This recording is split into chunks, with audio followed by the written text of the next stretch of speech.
Hey, it's Bitty Penny, and this is the picture I'm going to paint today with watercolor. And I'm using Painterly Days by Christina Rice, and this is the Flowers book. And I selected this picture of fruit. So this video is intended to give you a place of relaxation. I know that we need intentional places to rest our minds these days, a place to escape a bit, if you will, and that's exactly what this video is designed to do. It's funny, as having a new YouTube channel, I feel like every time I post a video, I'm asking for your time and attention. And so I wanted to give back. I wanted to create a series where the ask is that you are in a place of comfort and relaxation, and that you can just let your mind rest, escape into the reading that I do or the artwork that I do, and let yourself rest. So that's what this video series is all about. Today I'm using some Prima watercolors, and I'm actually using a pretty inexpensive brush, and you can find these on Amazon. So yeah, nothing too fancy here. So I am going to read some selected poems by Robert Frost. He really popped into mind as I was painting, and I often listen to audiobooks while I craft. And so I was listening to audiobooks, but when I was working on this, I thought of Robert Frost. So I hope you enjoy. I'm going to read you a few poems, and then I will check back in with you at the end. The Tuft of Flowers by Robert Frost. The dew was gone that made his blade so keen, before I came to view the leveled scene. I looked for him behind an aisle of trees. I listened for his whetstone on the breeze.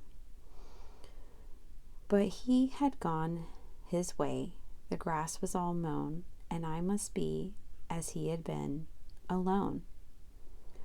All must be, I said with my heart, whether they work together or apart. But as I said it, swift there passed by me, on noiseless wing, a bewildered butterfly, seeking with memories grown dim overnight some resting flower of yesterday's delight.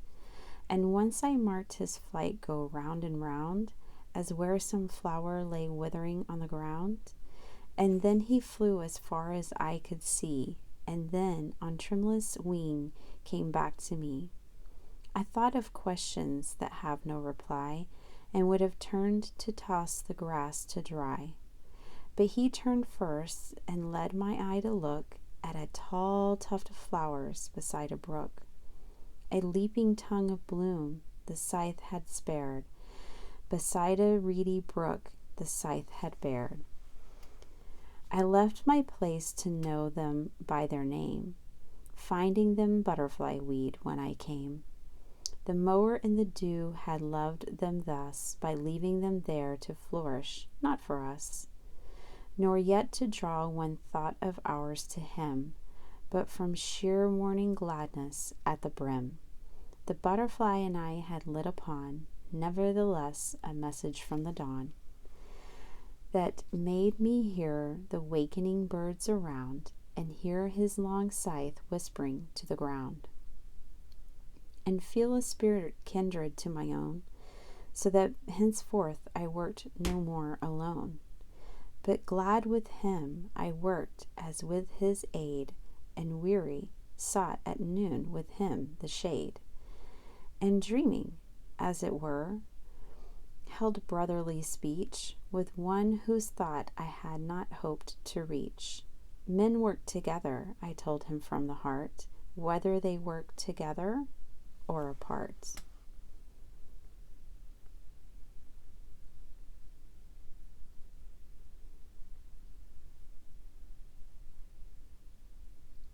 Birches by Robert Frost.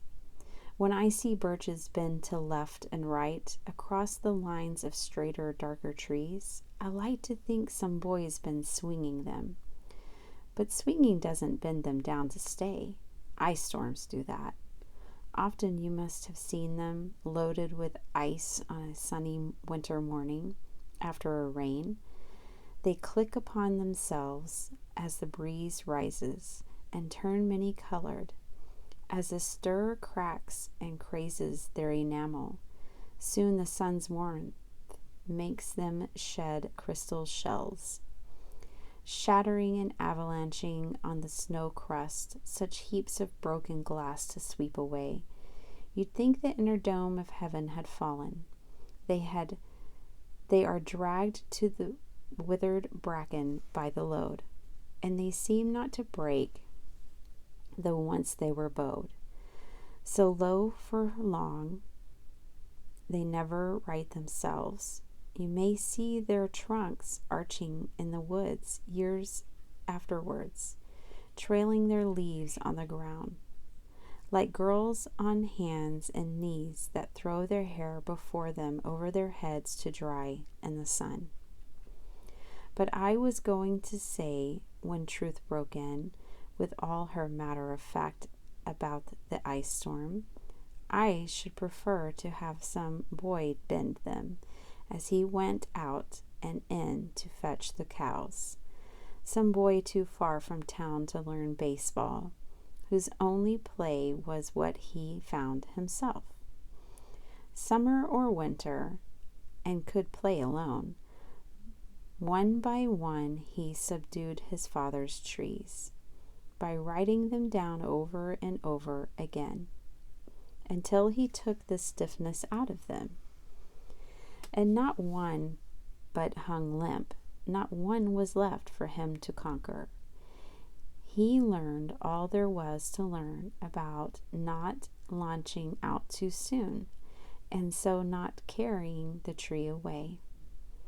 Clear to the ground, he always kept his poise, to the top branches climbing carefully, with the same pains you use to fill a cup, up to the brim, and even above the brim.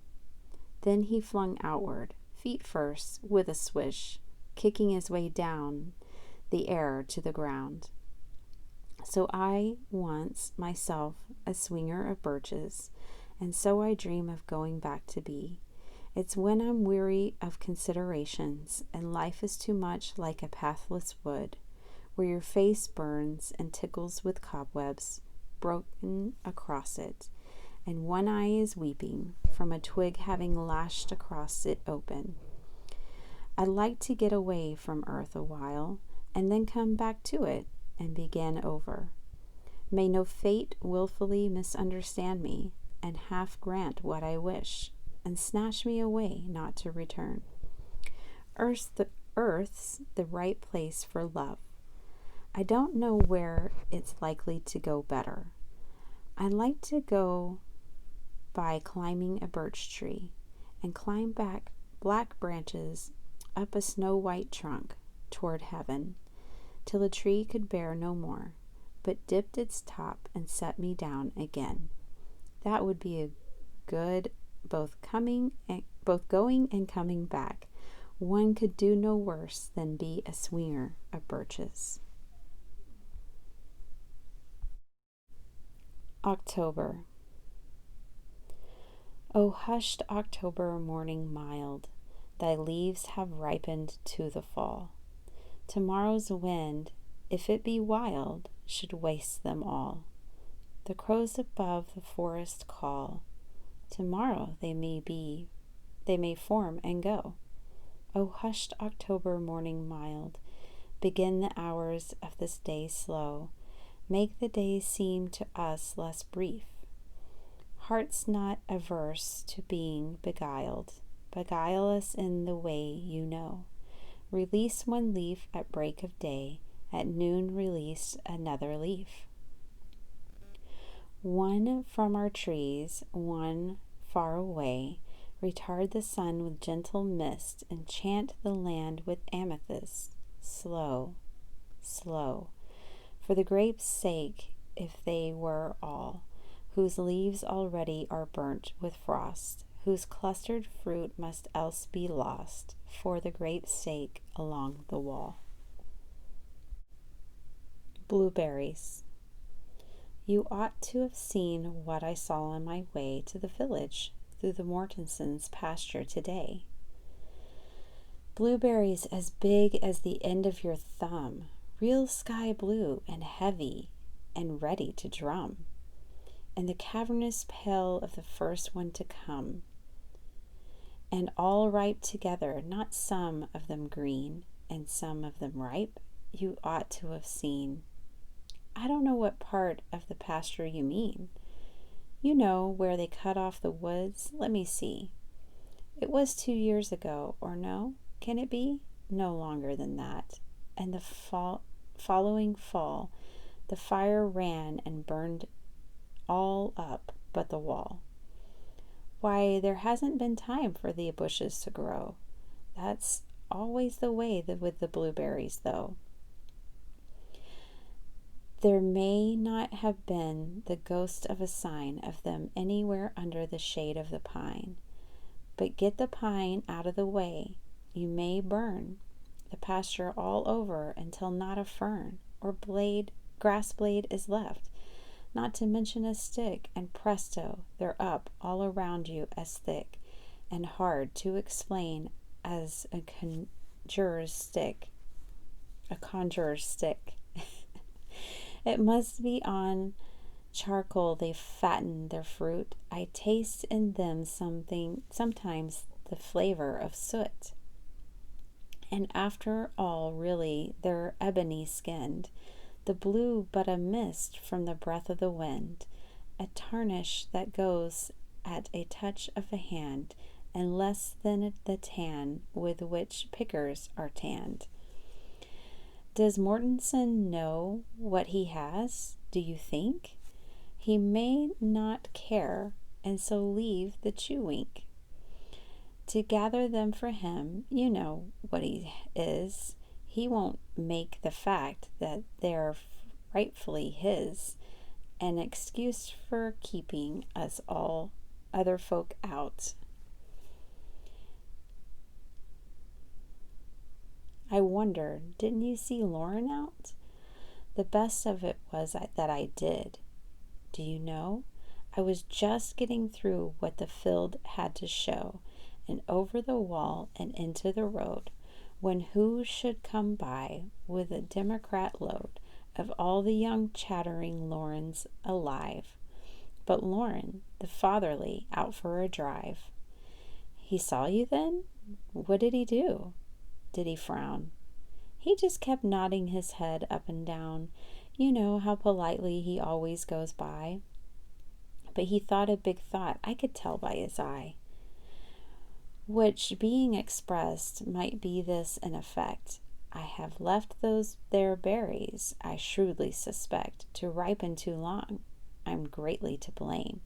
He's a thriftier person than some I would name. He seems to be thrifty, and hasn't he need, with the mouths of all those young Laurens to feed? He has brought them all up on wild berries, they say. Like birds, they store a great many away. They eat them the year around, and those they don't eat, they sell in the store and buy shoes for their feet. Who cares what they say? It's a nice way to live, just taking what nature is willing to give, not forcing her hand with harrow and plow. I wish you had seen his perpetual brow, and the air of the youngsters. Not one of them turned, and they looked so solemn, absurdly concerned. I wish I knew half what the flock of them know, of where all the berries and other things grow, cranberries in bogs, and raspberries on top of the boulder-strewn mountain, and when they will crop. I met them one day, and each had a flower, stuck into his berries as fresh as a shower. Some strange kind, they told me it hadn't a name. I've told you how once, not long after we came, I almost provoked poor Lauren to mirth by going to him of all people on earth to ask if he knew any fruit to be had for the picking. The rascal, he said, he'd be glad to tell if he knew. But the year had been bad. There had been some berries, but those were all gone. He didn't say where they had been, he went on. I'm sure, as polite as could be. He spoke to his wife in the door. Let's see, Marnie, we don't know any good berrying place. It's all he could do to keep a straight face. If he thinks all the fruit that grows wild is for him, he'll find he's mistaken. See here, for a whim, we'll pick in the Mortensons' pasture this year. We'll go in the morning, that is, if it's clear, and the sun shines out warm and the vines must be wet.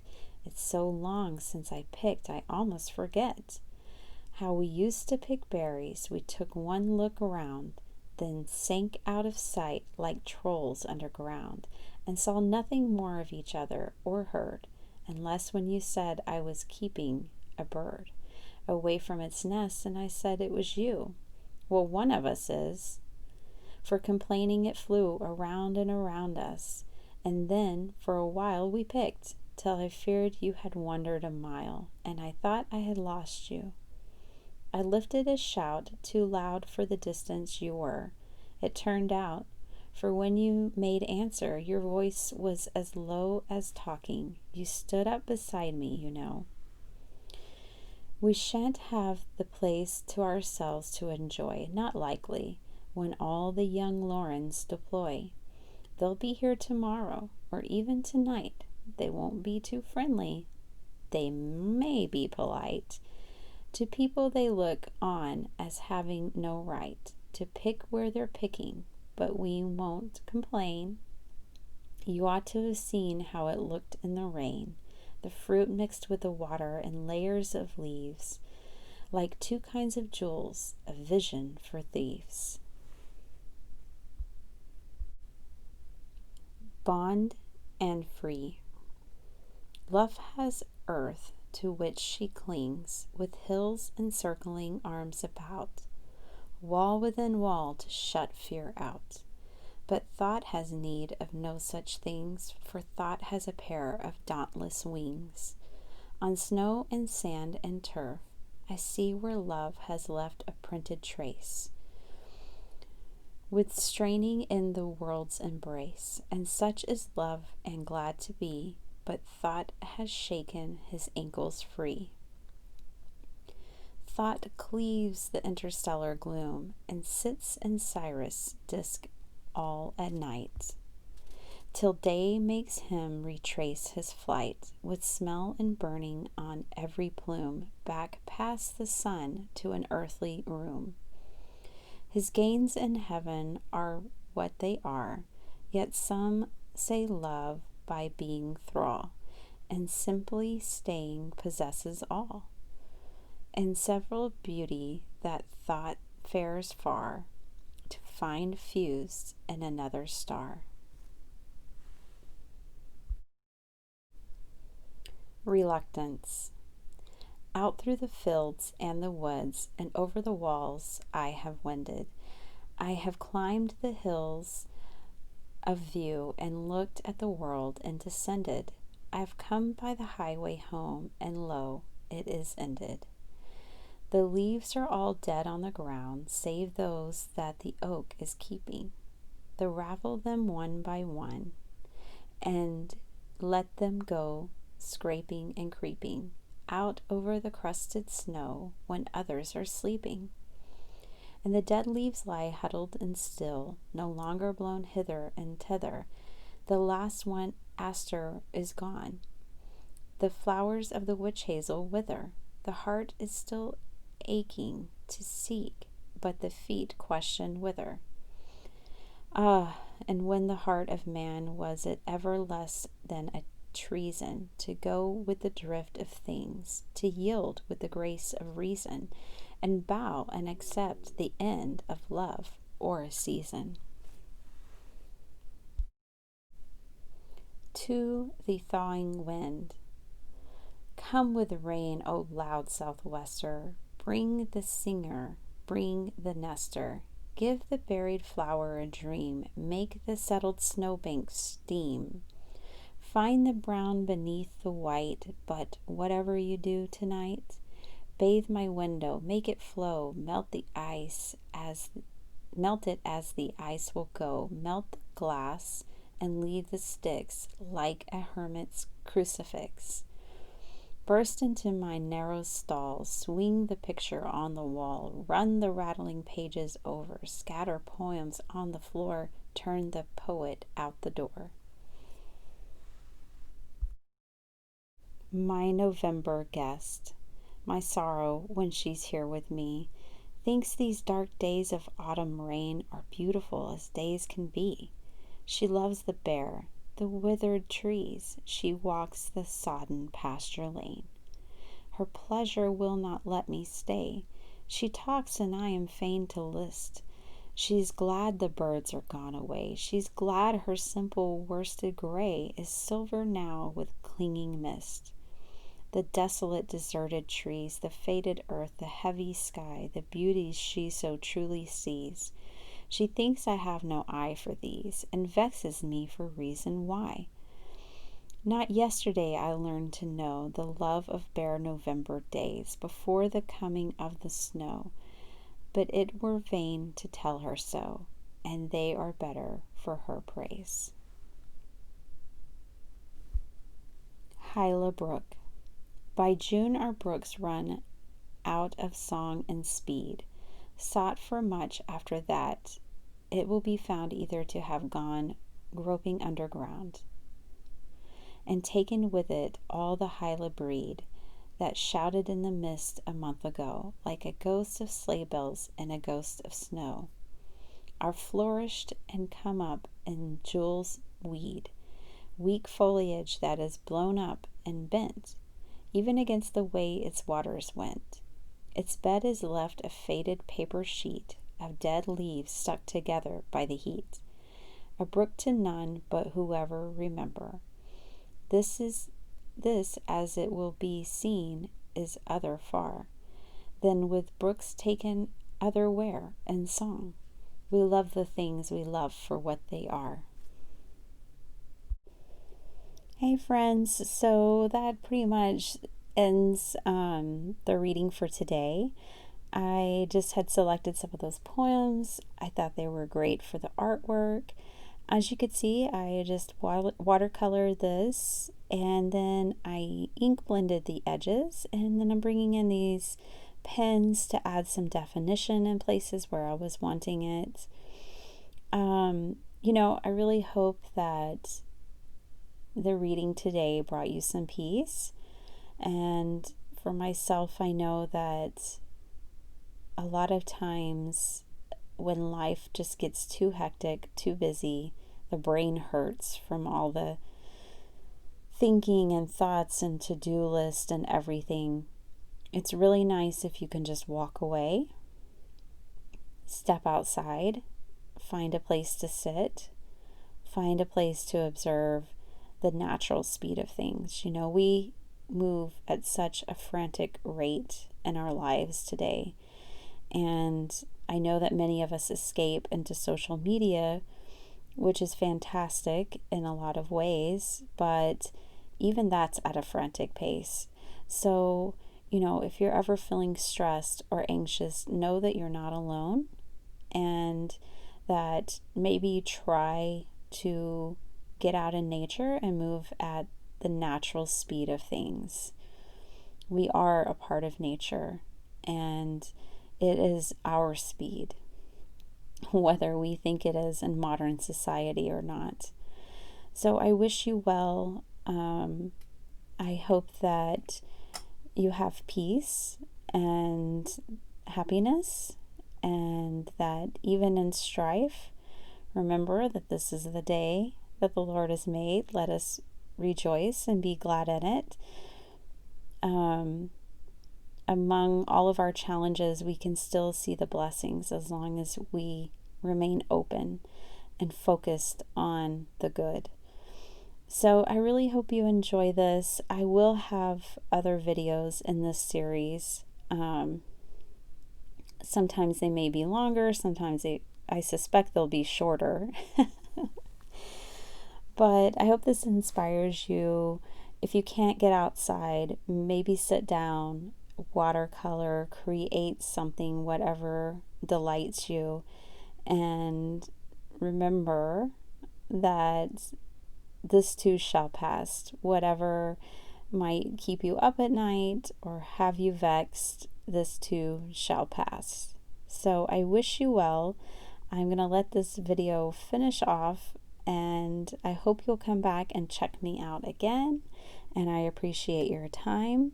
Please leave me a like, a comment, let me know what you think, and have a really great day.